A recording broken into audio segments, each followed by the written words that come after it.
حاضر ہونا چاہیے، اور فرائض کی ادائیگی کی بغیر کوئی نسبت، کوئی محبت، کوئی نوافل یہ کام آنے والی چیزیں نہیں ہیں۔ سب سے پہلی اور بنیادی اور اصل چیز وہ ہے اللہ کی بندگی، اور اللہ کی بندگی کے بعد جو ہمیں تصور دیا ہے اسلام نے، قرآن نے، وہ یہ کہ اللہ والوں سے محبت کی جائے، ان کی نسبت دل کے اندر ہو، ان کی محبت ہو، عقیدت ہو۔ اور یہ کوئی لفاظی نہیں، یہ کوئی زبانی باتیں نہیں ہیں، بلکہ قرآن مقدس کی بہت سی آیات ایسی ہیں جہاں پر رب کائنات نے اپنے مخلصین نیک بندوں کا ذکر کیا ہے، بلکہ قرآن مقدس کے اندر حکم دیا ہے کہ تم بھی ان کا ذکر کرو، اور اس میں انبیاء کرام ہوں یا صحابہ کرام ہوں یا اہل بیت اطہار ہوں یا کہ اولیاء کرام، صوفیاء کرام ہوں۔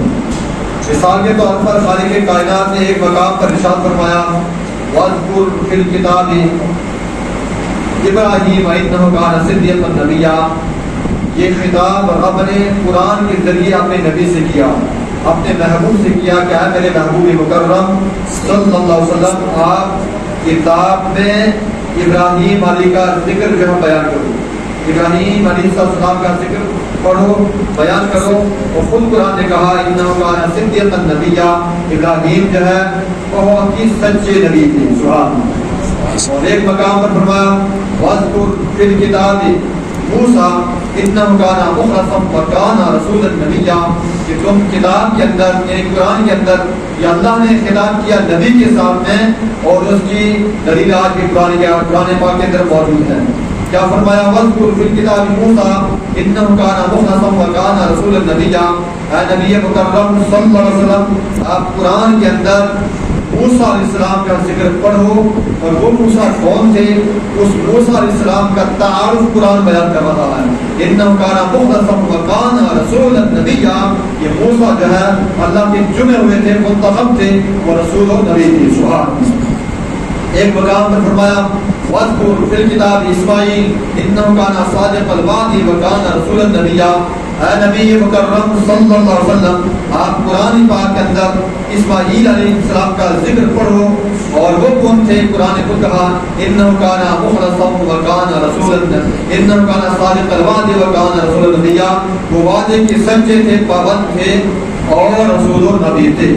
اور فرمایا یعنی ایک ہی نہیں بلکہ قرآن مقدس کے اندر بہت سی ایسے مقامات آپ کو ملیں گی، آیات کریمہ، آیات بینات جو ہے شاہد اور عادل ہے، گواہ ہیں کہ خالق کائنات نے اپنے نیک بندوں کا ذکر کیا بھی ہے، اور نیک بندوں کا ذکر کرنے کا حکم بھی دیا۔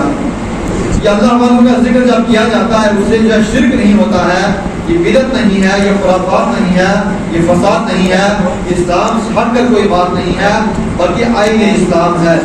قرآن مقدس کے اندر تمام چیزوں کا ذکر ہے، اور یہ وہ جماعت ہے، جماعت انبیاء کرام، جن کے ذریعے سے خالق کائنات نے اپنے بندوں کو رشد و ہدایت کا راستہ ادا کیا ہے۔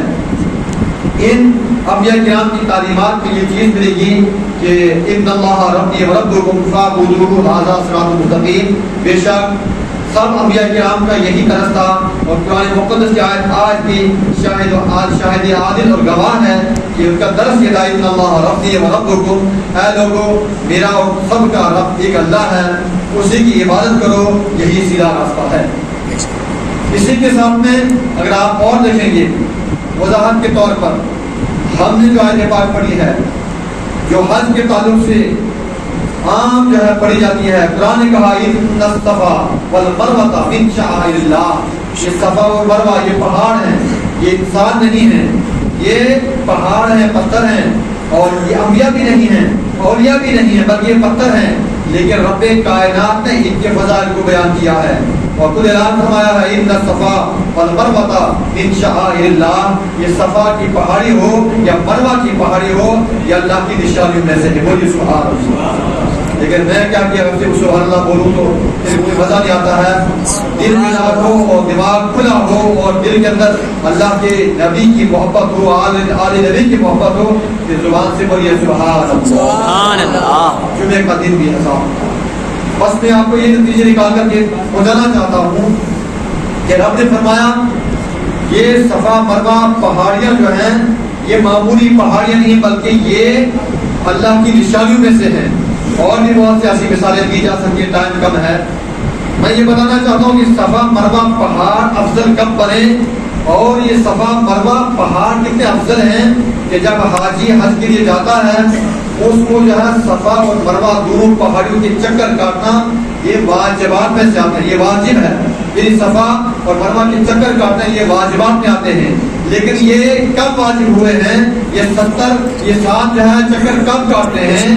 یہ تب سے ہم نے چکر کاٹنے شروع کیے جب ایک اللہ کے نبی کی والدہ اور ایک اللہ کے نبی کی زوجہ پاک حضرت حاجرہ رضی اللہ تعالی عنہا وہاں پر چکر کاٹتی ہے صفا سے مروہ، مروہ سے صفا.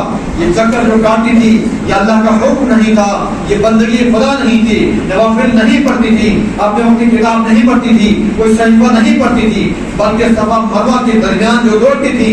آپ کا بیٹا اسماعیل علیہ السلام تھا، یہ عام بیٹا نہیں تھا بلکہ یہ وہ بیٹا ہے جس بیٹے کی عظمت کو قرآن پاک بیان کر رہا ہے.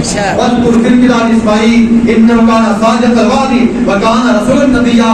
لوگوں تم سب کا ذکر چھوڑ دو گے یہ کہہ کر کے یہ شرک ہے. نہیں دعوت قرآن دے رہا ہے، نہیں تم اللہ والوں کا ذکر کرو. وَاذْكُرْ فِي الْكِتَابِ إِسْمَاعِيلَ، تم اسماعیل کا ذکر کرو قرآن پاک کے اندر. إِنَّهُ كَانَ صَادِقَ الْوَعْدِ، وہ اسماعیل جو ہے وعدے کا سچا تھا اور وہ نبی و رسول تھا. سبحان اللہ. آپ کی والدہ چل رہی ہے پانی کی تلاش کے اندر، میرا بیٹا ہے اسماعیل ننھا بچہ ہے، پانی نہیں ہے، بست نہیں ہے، آبادی نہیں ہے، نہریں نہیں ہیں، یہ کچھ بھی نہیں ہے، بیابان جنگل ہے. میں بچے کی محبت کی وجہ سے میں بھٹک کر تلاش پانی کر رہی ہوں. لہذا رب کائنات نے ایک ایسا اعزاز عطا کر دیا.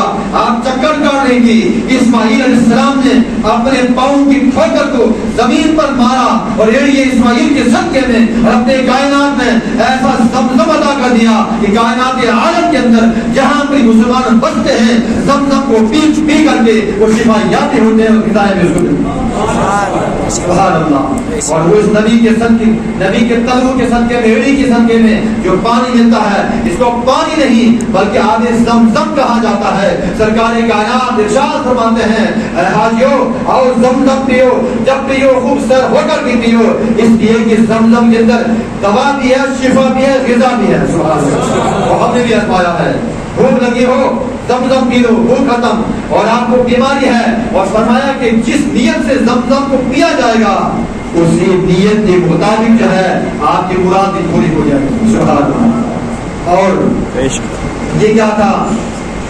پانی تو ملا اسماعیل علیہ السلام کی پیڑی کے صدقے میں، اور ادھر سے ابراہیم علیہ السلام کی بیوی اور حضرت حاجرہ کوئی معمولی عورت نہیں ہے بلکہ گھر والا بھی نبی ہے، اور جس کے پانی کی شدت کو، پیاس کی شدت کو برداشت نہ کر سکی وہ بیٹا بھی نبی ہے. سبحان اللہ. تو ایسے چکر کاٹے حضرت اسماعیل کی والدہ نے، ابراہیم علیہ السلام کی زوجہ نے ایسے چکر کاٹے، رب کائنات نے ان چکروں کو حسن عطا کر دی اور لازم کر دیا.